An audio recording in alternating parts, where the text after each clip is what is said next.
Okay, so I'm just going to record a new feature that we just releasing this afternoon, and really that's the connection and authorization by Microsoft Teams. So really what that means is now Demiton supports the approval via intra of the payment run. So yeah, you can see we're in the connected screen. So we connected to an Australian bank, we connected to Dynamics BC, and we're connected to Teams. So if we look at the bank, when we click here, we can just run a probe.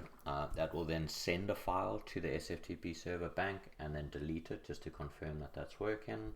So yeah, you can also see that we're connected to BC. We're connected to both the standard API and the OData API. So if we click over here, you can see that it's a live connection. And then the new feature which we're releasing this afternoon is we now have the connection to Teams.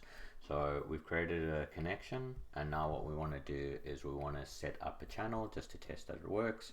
So what we can do here is we can open Teams, and really all we do is we go in here, we create a Teams workflow, we just find a webhook here, we choose this one.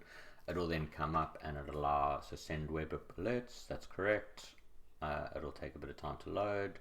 It'll load my account. Let's just wait for this, and then what will happen is it'll give us like a URL. So it's going to say Microsoft Teams, so Demiton, correct, and then in the general channel, so I'm going to add a workflow. What this will do is it'll give you a URL. So if we click that URL and we then paste that URL in there, what we can now do is if you look in the general channel, we're going to dispatch that. It'll send through a message.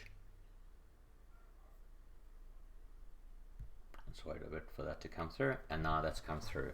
So what this means is now that if you're a CFO, all of the Dynamics approvals, everything will occur as per normal, but what will happen is there'll just be a secure hash when you want the final file to go through the bank, right? So over here you can see it's 1.4 million. We're going through there, and there's the integrity hash. So you can verify that and then sign, and then it will send through. So that's a new feature. Pretty proud of that one.